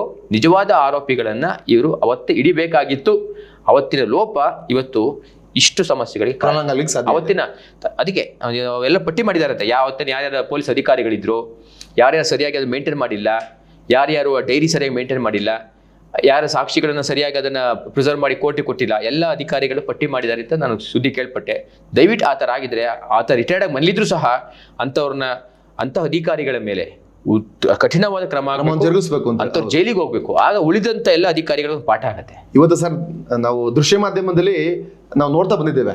ಈಗ ದೃಶ್ಯ ಅಂತ ಒಂದು ಚಿತ್ರ ಬಂದಿತ್ತು, ತುಂಬಾ ಜನಕ್ಕೆ ಉದಾಹರಣೆ ಆಗಿದ್ದದು. ಅದನ್ನ ಕಾಪಿ ಮಾಡೋ ತುಂಬಾ ಜನ ಕೊಲೆಗಳನ್ನ ಮಾಡಿದ ಉದಾಹರಣೆಗಳು ಕೂಡ ಇದಾವೆ. ಆ ರೀತಿ ಇವತ್ತಿನ ಟೆಕ್ನಾಲಜಿ ಮುಖಾಂತರ ನಾನು ಫೋರೆನ್ಸಿಕ್ ಅಂತ ಇತ್ತೀಚೆಗೆ ಒಂದು ಚಿತ್ರ ನೋಡಿದೆ. ಫೋರೆನ್ಸಿಕ್ ಅನ್ನೋ ಒಂದು ಡಿಪಾರ್ಟ್ಮೆಂಟ್ ಇದೆಯಲ್ಲ ನಮ್ಮ ಸೆಂಟ್ರಲ್ ಗೌರ್ಮೆಂಟ್ ನಲ್ಲಿ, ಅದರ ಆವಿಷ್ಕಾರಗಳ ಆಳ ಅಗಲವನ್ನ ಇವತ್ತು ಕೂಡ ನಾವು ಅಂದಾಜು ಮಾಡ್ಲಿಕ್ಕೆ ಸಾಧ್ಯ ಇಲ್ಲ. ಅಷ್ಟು ಮಟ್ಟಿನ ಅಂದಾಜು ಮಾಡಕ್ಕೆ ಸಾಧ್ಯ ಇರದ ರೀತಿಯಲ್ಲಿ ಅದು ತನಿಖೆಯನ್ನ ಮಾಡಿ ತನಿಖೆಗೆ ಒಂದು ಪೂರ್ಣ ವಿರಾಮ ಹಾಕುವಂತ ಕೆಲಸ ಮಾಡುವಂತ ಸಂಸ್ಥೆಗಳು ಇದ್ದಾವೆ ಇವತ್ತು ನಮ್ಮಲ್ಲಿ. ಬಟ್ ಯಾಕೆ ನಾವು ಪದೇ ವಿಫಲರಾಗ್ತಿದೀವಿ? ಇವನ್ ಸೌಜನ್ಯ ಕೇಸಲ್ಲಿ ಇರ್ಬೋದು, ಅಥವಾ ಹೇಮಲತಾ ಅನ್ನೋ ಕೇಸಲ್ಲಿ ಇರ್ಬೋದು, ಅದು 50 100 ವರ್ಷ ಆಗಿರ್ಲಿ, ಬರೀ ಮೂಳೆಯನ್ನ ಅಥವಾ ಮೂಳೆ DNA ತಗೊಂಡು ಇವತ್ತು ಅಲ್ಲಿ ಆರೋಪಿ ಯಾರು ಕಂಡುಹಿಡಿಯುವಂತ 100% ಪಾಸಿಬಿಲಿಟಿ ಇದೆ. ಹಂಗಿದ್ರು ಕೂಡ ಯಾಕೆ ನಾವು ವಿಫಲರಾಗ್ತಿದೀವಿ ಅಂತ ನನಗೆ ತುಂಬಾ ಪ್ರಶ್ನೆ ಕಾಡ್ತದೆ ಸರ್. ಅಲ್ಲ, ಈಗ ಈ ಅತ್ಯಾಚಾರ ಕೇಸ್ಗಳಲ್ಲಿ ಪ್ರಮುಖ ಸಾಕ್ಷಿಯಾಗುವಂಥದ್ದು ಫಿಂಗರ್ ಪ್ರಿಂಟ್ ಇರ್ಬೋದು, ಅಥವಾ DNA ಇರ್ಬೋದು, ಅಥವಾ ಅವರ ವೀರ್ಯದ ಮಾದರಿಗಳಿರ್ಬೋದು. ಈ 3 ಸಿಕ್ಕಿದ್ರೆ ಮಾತ್ರ ಏನು ಮಾಡಿ. ಇಲ್ಲಿ ಆರೋಪಿ ಯಾರು ಅಂತಾನೆ ಸಿಕ್ಕಿಲ್ಲ, ಹಂಗಾಗಿ ಅಲ್ಲಿ DNA ಮ್ಯಾಚ್ ಮಾಡೋ ಪ್ರಶ್ನೆನೂ ಗೊತ್ತಾಗಲ್ಲ, ಅಥವಾ ಇನ್ಯಾವುದೇ ಈ ಕುರುಗಳನ್ನ ಅವರು ಕೊಡ್ಲಿಕ್ಕಾಗಿಲ್ಲ. ಅದೇ ಒಟ್ಟು ನಾವು ತಿರ್ಗಾ ಹೇಳ್ಬೇಕು ಅಂತಂದ್ರೆ ಅವತ್ತಿನ ತನಿಖಾಧಿಕಾರಿಗಳ ಬ್ಲಂಡರ್ ಇದು. ಆ ಕಾರಣಕ್ಕೋಸ್ಕರ ಆ ಒಂದು ಹೆಣ್ಮಗಳಿಗೆ ನ್ಯಾಯ ಸಿಗ್ಲಿಲ್ಲ, ಮತ್ತು ಇವತ್ತು ಇಷ್ಟೆಲ್ಲ ಸಮಸ್ಯೆಗಳಿಗೆ ಮೂಲ ಕಾರಣ ಅವರಾಗ್ತಾ ಇದ್ದಾರೆ. ಆದರೆ ಅದನ್ನ ನೆಪವಾಗಿಟ್ಕೊಂಡು ಇದೇ ಟೈಮ್ನಲ್ಲಿ ಈ ನಂಬಿಕೆಯನ್ನು ಹಾಳು ಮಾಡಬೇಕು, ಧರ್ಮಸ್ಥಳದ ಮೇಲೆ ನಂಬಿಕೆ ಪ್ರವಾಹ ಮಾಡಬೇಕು. ವೀರೇಂದ್ರ ಹೆಗಡೆಯವ್ರನ್ನ ಇಷ್ಟು ಸಮಾಜಮುಖ ಕಾರ್ಯಕ್ರಮ ಮಾಡ್ತಾ ಇದ್ದಾರೆ. ನಾನು ವೀರೇಂದ್ರ ಹೆಗಡೆಯವರು ಧರ್ಮಾಧಿಕಾರಿ ಅಂತ ನಾನು ಖಂಡಿತ ಅವ್ರ ಪರವಾಗಿ ಮಾತಾಡ್ತಾ ಇಲ್ಲ. ಇವತ್ತು ಅವ್ರು ಇರ್ತಾರೆ, ನಾಳೆ ಇನ್ನೊಬ್ರು ಬರ್ತಾರೆ. ಯಾಕಂದ್ರೆ ಧರ್ಮಸ್ಥಳಕ್ಕೆ 800 ವರ್ಷದ ಇತಿಹಾಸ ಇದೆ. ಇಂತಹ ಅಧಿಕಾರಿ ನಾಳೆ ಮನುಷ್ಯ ಶಾಶ್ವತ ಅಲ್ಲ, ನಾಳೆ ಇನ್ನೊಬ್ಬ ಬರ್ತಾರೆ. ಅದ್ರ ಬಗ್ಗೆ ಹೇಳೋದಿಲ್ಲ. ಆದರೆ ಅವರ ಕಾಲಖಂಡದಲ್ಲಿ ಆಗ್ತಾ ಇರುವಂಥ ಕಾರ್ಯಕ್ರಮಗಳು ಸ್ವಲ್ಪ ನಾವು ಸಮಾಜ ನೋಡಬೇಕು. ಇವತ್ತು ಸರ್ಕಾರ ಯಾವುದೋ ಒಂದು ಯೋಜನೆ ಕೊಡುತ್ತೆ, ನಮ್ಮ ಟ್ಯಾಕ್ಸ್ ಹಣದಿಂದ ಯೋಜನೆ ಕೊಡುತ್ತೆ. ಹೌದು. ಆದ್ರೆ ಆ ಯೋಜನೆಗಳನ್ನ ಪ್ರಚಾರ ಮಾಡ್ಲಿಕ್ಕೋಸ್ಕರ ಕೋಟಿ ಖರ್ಚು ಮಾಡ್ತಾರೆ ಅವರು. ಕೋಟಿ ಟಿವಿಯಲ್ಲಿ ಪ್ರಚಾರ ಕೊಡ್ತಾರೆ, ಪೇಪರ್ ಪ್ರಚಾರ ಕೊಡ್ತಾರೆ, ಬಸ್ಗಳ ಮೇಲೆ ಹಾಕ್ತಾರೆ, ಟ್ರೈನ್ ಮೇಲೆ ಹಾಕ್ತಾರೆ. ಇವತ್ತು ವೀರೇಂದ್ರ ಹೆಗಡೆಯವರ ಇದು ಧರ್ಮಸ್ಥಳ ಗ್ರಾಮಾಭಿವೃದ್ಧಿ ಸಂಘ ಏನಿದೆಯಲ್ಲ, 52 ಲಕ್ಷ ಮಹಿಳೆಯರಿದ್ದಾರೆ. 52 ಲಕ್ಷ ಮಹಿಳೆಯರು. ಇವತ್ತು ನಾವು ನೋಡಬೇಕು, ಮೊದಲು ಮಹಿಳೆ ತನ್ನ ಕಷ್ಟ ಅಂತಂದಾಗ ಯಾರಾದರೂ ಅಕ್ಕಪಕ್ಕದಲ್ಲಿ ಈ ಬಡ್ಡಿ ಲೇವಾದೇವಿ ಕೊಡೋರ ಹತ್ರ ಹೋದಾಗ 20,000 30,000 ಹಣ ಕೊಡ್ತಿದ್ರು, 5 ರೂಪಾಯಿ 10 ರೂಪಾಯಿ ಬಡ್ಡಿ ಕೊಡ್ತಿದ್ರು. ಅಷ್ಟಲ್ಲದೆ ಅವರನ್ನು ಲೈಂಗಿಕವಾಗಿ ಬಳಸ್ಕೊಳ್ತಿದ್ದಂಥ ನೂರಾರು ಪ್ರಕರಣಗಳು ನಾನು ನೋಡಿದ್ದೀನಿ. ಇವತ್ತು ಇಲ್ಲಿ 1% ಬಡ್ಡಿ ತಗೊಂಡು ಇವತ್ತು ಹೆಣ್ಮಕ್ಳು ಒಂದು 2-3 ಹಸು ಸಾಕೊಂಡು ಅಥವಾ ಅಂಗಡಿ ಇಟ್ಕೊಂಡು ಏನೋ ಒಂದು ಮಾಡ್ಕೊಂಡು ಮಕ್ಕಳನ್ನ ಸಾಕ್ತಾ ಇದ್ದಾಳೆ. ಇವತ್ತು ನೇರವಾಗಿ 52 ಲಕ್ಷ ಜನ, ಪರೋಕ್ಷವಾಗಿ ಸುಮಾರು 2 ಕೋಟಿ ಜನ ಈ ಒಂದು ಯೋಜನೆ ಬದುಕ್ತಾ ಇದ್ದಾರೆ. ಅಂದ್ರೆ ತಾವು ಹೇಳ್ತೀರಿ ಮಹಿಳಾ ಸಬಲೀಕರಣಕ್ಕೆ ಪೂರಕವಾಗಿ ನಿಂತಿದ್ದಾರೆ. ಬಟ್ ಅದರಲ್ಲಿ ಇನ್ನೊಂದು ನೆಗೆಟಿವ್ ಇಂಪ್ಯಾಕ್ಟ್ ಕೂಡ ಜನಗಳಿಂದ ಬರ್ತಿದೆ. ಏನಪ್ಪ ಅಂದ್ರೆ ಧರ್ಮಸ್ಥಳ ಸಂಘದಲ್ಲಿ ಬಡ್ಡಿ ಜಾಸ್ತಿ, ಧರ್ಮಸ್ಥಳ ಸಂಘದವರು ಕಿರುಕುಳ ಜಾಸ್ತಿ, ಧರ್ಮಸ್ಥಳ ಸಂಘದವರು ದುಡ್ಡು ವಸೂಲಿ ಮಾಡೋದಕ್ಕೆ ಯಾವ ಎಕ್ಸ್ಟೆಂಟ್ವರೆಗೂ ಹೋಗ್ತಾರೆ. ಯಾರನ್ನ ಸೈನ್ ಹಾಕ್ಸ್ಕೊಂಡು ಯಾರ ವ್ಯಕ್ತಿ ತೀರೋಗ್ಬಿಟ್ರೆ ಯಾರು ಸೈನ್ ಹಾಕಿರ್ತಾರೋ ಅವನ್ನ ಮನೆ ಬಾಗಿಲಿಗೆ ಹೋಗಿ ಗಲಾಟೆ ಮಾಡ್ತಾರೆ. ಈ ಥರದ್ದೆಲ್ಲ ನಡೀತಾ ಇದೆ ಘಟನೆಗಳು. ಆ ಸಂಘದವರ ಚಟುವಟಿಕೆಗಳು ಸರಿ ಇಲ್ಲ ಅಂತ ಕೆಲವರು ಆರೋಪ ಮಾಡ್ತಾರಲ್ಲ. ನೋಡಿ, ಯಾವುದೇ ನೀವು ಒಂದು ಒಳ್ಳೆಯ ಕೆಲಸ ಮಾಡಿದಾಗ ಒಂದಷ್ಟು ಜನ ಅದು ಅಪಪ್ರಚಾರ ಮಾಡ್ಲಿಕ್ಕೆ ಇದ್ದೇ ಇರ್ತಾರೆ. ಓಕೆ. ಇವತ್ತು ಧರ್ಮಸ್ಥಳ ಸಂಘ ಅವ್ರ ಜೋಬಿನ ತಂದ ಹಣ ಹಾಕ್ತಾ ಇಲ್ಲ, ಅದೊಂದು ತಿಳ್ಕೊಳ್ಳಿ. ಬ್ಯಾಂಕಿಂಗ್ ವ್ಯವಸ್ಥೆ ಹೆಂಗ್ ಕೆಲಸ ಮಾಡುತ್ತೆ? ಎಲ್ಲ bank, for example Canara bank ಇರ್ಬೋದು, ಎಲ್ಲ ಬ್ಯಾಂಕ್ ಇರ್ಬೋದು. ರಿಸರ್ವ್ ಬ್ಯಾಂಕ್ ಆಫ್ ಇಂಡಿಯಾದಿಂದ 5% ಬಡ್ಡಿ ತರ್ತಾರೆ. ಖಂಡಿತ. ಆ 5% ಬಡ್ಡಿ ತಗೊಂಡು ಬಂದು ನಮಗೆ 11% ಬಡ್ಡಿ ಜನಕ್ಕೆ ಕೊಡ್ತಾರೆ. ಹೌದು. ಅದು ಹೌಸಿಂಗ್ ಲೋನ್ ಇರ್ಬೋದು, ವೆಹಿಕಲ್ ಇರ್ಬೋದು, 11% ಕೊಡ್ತಾರೆ. ಅಂದ್ರೆ ಆ ಮಾರ್ಜಿನ್ 7% ಏನ್ ಬರುತ್ತೆ, ಅದರಲ್ಲಿ ಅವರ ಲಾಭ, ಅವರ ಸ್ಯಾಲರಿ ಕೊಡುವಂತ ಎಲ್ಲ ಮಾಡ್ತಾರೆ. ಇದು ನಡ್ಕೊಂಡು ಬಂದಿರೋ ಬ್ಯಾಂಕಿಂಗ್ ಸಿಸ್ಟಮ್. ಅದೇ ರೀತಿ ಇಲ್ಲಿ ಹಣ ಈಸ್ಕೊಂಡವನು ಕಟ್ಟೆ ಹೋದ್ರೆ ಕೊನೆಗೆ ಸಂಸ್ಥೆ ಮುಳುಗೋಗುತ್ತೆ. ಹೌದು. ಆರ್ಥಿಕತೆಯಲ್ಲಿ ಶಿಸ್ತಿಲ್ಲ ಅಂತಂದ್ರೆ, ಆರ್ಥಿಕ ಶಿಸ್ತಿಲ್ಲ ಅಂತಂದ್ರೆ ನೀವು ಯಾವುದೇ ಸಂಸ್ಥೆ ಕಟ್ಟಲಿಕ್ಕೆ ಆಗಲ್ಲ. ಕೆಲವೇ ಕಠಿಣವಾಗಿ ನಡ್ಕೊಳ್ಳೇಬೇಕಾಗತ್ತೆ. ಈಗ ಯಾವುದೇ ಈಗ ಬ್ಯಾಂಕ್ನಲ್ಲಿ ಇನ್ನೊಬ್ಬರ ಕೊಲ್ಯಾಟ್ರಲ್ ಇಲ್ಲದೆ ಅಥವಾ ಪ್ರಾಪರ್ಟಿ ಕೊಲ್ಯಾಟ್ರಲ್ ಇಲ್ಲದೆ ಎಲ್ಲಿ ಯಾರು ಸಾಲ ಕೊಡ್ತಾರೆ? ಸಾಧ್ಯನೇ ಇಲ್ಲ. ಹೌದು. ಹೌದಲ್ವಾ? ಹಾಗಾಗಿ ಕೆಲವರು ಇದು ಪ್ರೈವೇಟು, ದುಡ್ಡು ಇಸ್ಕೊಬೇಡ, ತಿನ್ಬೇಡ, ಕಟ್ಟೆರಾಗತ್ತೆ ಅಂದಾಗ ಅವರು ಕೇಳಬೇಕಾಗತ್ತೆ. ಸರ್, ಈಗ ಕಳೆದ ಬಾರಿ ಈ ವಿಚಾರ ಮುನ್ನೆಲೆಗೆ ಬಂದಾಗ ವೀರೇಂದ್ರ ಹೆಗಡೆಯವರು ಅವರ ಅಭಿಪ್ರಾಯವನ್ನು ತಿಳಿಸಿದ್ರು, ಮತ್ತೆ ಮುಕ್ತವಾಗಿ ಬಂದು ಇದೇ ನಮ್ಮ ವಾಹಿನಿಗಳಲ್ಲಿ ಮಾತಾಡಿದರು. ಈ ಬಾರಿ ಯಾಕೋ ಮೌನಕ್ಕೆ ಶರಣಾಗಿದ್ದಾರೆ. ಏನಕ್ಕೆ, ಯಾಕೆ ಮೌನಕ್ಕೆ ಶರಣಾದ್ರು? ಅದ್ರ ಬಗ್ಗೆ ಒಂದು ವಿಚಾರವನ್ನ ಹೇಳ್ಬೋದಿತ್ತಲ್ಲ ಜನಸಮೂಹಕ್ಕೆ. ಏನಾಗುತ್ತೆ, ಇವರು ಅತಿಯಾಗಿ ಮಾತಾಡ್ಲಿಕ್ಕೆ ಹೋದ್ರು ಇವರು ಪ್ರಭಾವ ಬೀರ್ತಾ ಇದ್ದಾರೆ ಅನ್ನೋದು ಬರುತ್ತೆ. ಮೊದಲಿಂದಲೂ ವೀರೇಂದ್ರ ಹೆಗಡೆ ಸ್ವಲ್ಪ ಮೌನಿ, ಜಾಸ್ತಿ ಮಾತಾಡೋದಿಲ್ಲ ಅವರು. ಓಕೆ. ಹಾಗಾಗಿ ಅವ್ರು ತುಂಬಾ ಮಾತಾಡ್ಲಿಕ್ಕೆ ಹೋದ್ರೆ ಇವರಲ್ಲಿ ಏನೋ ಗಿಲ್ಟ್ ಇದೆ, ಇವ್ರನ್ನ ತಪ್ಪು ಮಾಡಿರ್ಬೋದು, ಅದಕ್ಕೋಸ್ಕರ ಮಾತಾಡ್ತಿದ್ದಾರೆ, ಅದಕ್ಕೋಸ್ಕರ ಪ್ರಭಾವ ಬೀರ್ತಾ ಇದ್ದಾರೆ, ಅದಕ್ಕೋಸ್ಕರ ಮೀಡಿಯಾ ಮುಂದೆ ಮಾತಾಡ್ತಾ ಇದ್ದಾರೆ ಅಂತ ಒಂದು ಮಾತು ಹೇಳಿದ್ರು. ಮಂಜುನಾಥ ಇದ್ದಾನೆ, ನೋಡ್ಕೊಳ್ತೇನೆ, ಅಷ್ಟೇ ಹೇಳಿದವರು. ಯಾರು ತಪ್ಪಿಸಿದ್ರು ಅದು ಅವ್ರು ಹೇಳಿ, ನಾನಿದ್ರು ಅಷ್ಟೇ, ಯಾರಿದ್ರು ಅಷ್ಟೇ. ಅಲ್ಲಿ ಧರ್ಮದ ಒಂದು ಆಧಾರದ ಮೇಲೆ ನಡೆಯುವಂಥ ದೇವಸ್ಥಾನ ಅದು. ಆತ ತಕ್ಕಡಿಯನ್ನು ತೂಗ್ತಾನೆ, ಆತ ಅದನ್ನ ನೋಡ್ಕೊಂಡು ಶಿಕ್ಷೆಯನ್ನು ಕೊಡ್ತಾನೆ. ತನಗೆ ಬೇಕಾಗಿರ್ಬೋದು, ಅದು ಇನ್ನೊಬ್ರು ಅಂತ ಹೇಳಿಲ್ಲ ಅವರು, ಎಲ್ಲ ಯಾರು ಬೇಕಾಗಿರ್ಬೋದು. ಅಧರ್ಮವಾಗಿ ಯಾರು ಅನ್ಕೊಂಡಿದ್ದಾರೋ ಅವ್ರು ಮಂಜುನಾಥ ನೋಡ್ಕೊಳ್ತೇನೆ ಅಂತ ಹೇಳಿದ್ದಾರೆ. ಅದಕ್ಕಿಂತ ದೊಡ್ಡ ಮಾತು. ಸರಿ ಸರ್, ನಮ್ಮ ಕಾರ್ಯಕ್ರಮಕ್ಕೆ ಬಂದು ಇಲ್ಲಿವರೆಗೆ ಧರ್ಮಸ್ಥಳದ ವಿಚಾರವಾಗಿ ಹಲವಾರು ಚರ್ಚೆಗಳು ಇಡೀ ರಾಜ್ಯದಲ್ಲಿ, ಇಡೀ ದೇಶದಲ್ಲಿ ಕೂಡ ಇವತ್ತು ಮುನ್ನೆಲೆಗೆ ಬಂದಿದೆ. ಅದರ ಜೊತೆಗೆ ತಾವು ಹೇಳಿದಂಗೆ ಧರ್ಮದ ತಳುಕು ಕೂಡ ಹಾಕೊಂಡಿದೆ. ಅಂದರೆ ಧರ್ಮವನ್ನು ಅವಹೇಳನ ಮಾಡುವಂಥದ್ದು, ಅದರ ಜೊತೆಗೆ ಪುಣ್ಯಕ್ಷೇತ್ರದ ಅದನ್ನು ಕೂಡ ಅದ್ರ ಜೊತೆಗೆ ಸೇರಿಸ್ಕೊಂಡು ಅದನ್ನು ಕೂಡ ಅವಹೇಳನ ಮಾಡೋ ಕೆಲಸಗಳು ನಡೀತಾ ಇದೆ. ಅದು ನಿರಂತರ ನಡೀತಾ ಇದೆ ಕೂಡ ಹಲವಾರು ವರ್ಷಗಳಿಂದ ತಾವು ಕೂಡ ಹೇಳಿದಿರಿ. ಮತ್ತು ಇದಕ್ಕೆ ಪೂರ್ಣ ವಿರಾಮ ಹಾಕಲಿಕ್ಕೆ ಒಂದು ನಿಗದಿಯಾದಂಥ ಯಾವುದಾದ್ರೂ ಒಂದು ಸಂಸ್ಥೆ ಮುಖಾಂತರ, ಒಂದು ಒಳ್ಳೆಯ ತನಿಖಾ ಸಂಸ್ಥೆ ಮುಖಾಂತರ ಇದಕ್ಕೆ ತನಿಖೆಯನ್ನು ಮಾಡಿ ಯಾರು ತಪ್ಪಿತಸ್ಥರೋ ಗಿಲ್ಟಿ ಶುಡ್ ಬಿ ಪನಿಷ್ಡ್. ಆ ಶಿಕ್ಷೆ ಯಾವ ಕೇಸ್ಗಳಿಗಾಗಿದೆ, ಸೌಜನ್ಯ ಕೇಸ್, ಸೋದರಿ ಕೇಸಲ್ಲಿರ್ಬೋದು ಅಥವಾ ಹಲವಾರು ಕೇಸ್ಗಳಲ್ಲಿರ್ಬೋದು, ಎಲ್ಲದಕ್ಕೂ ನ್ಯಾಯ ಸಿಗಬೇಕು ಅಂತೇಳಿ ತಾವು ಕೂಡ ಒಂದು ಮಾನವೀಯ ಕಾಳಜಿಯನ್ನು ತೋರಿಸಿದ್ರಿ. ಮತ್ತು ಹೆಣ್ಣು ಮಕ್ಕಳ ಏನು ದೌರ್ಜನ್ಯ ಆಗಿದೆ, ದೌರ್ಜನ್ಯದ ತಾವು ವಿರುದ್ಧವಾಗಿ ನಿಂತು ಮಾತಾಡೋದು ತುಂಬ ಖುಷಿ ಕೂಡ ಆಯಿತು. ನಮ್ಮ ಕಾರ್ಯಕ್ರಮಕ್ಕೆ ತುಂಬ ಸಂತೋಷಗಳು ಸರ್. ನಮಸ್ಕಾರ. Thank you.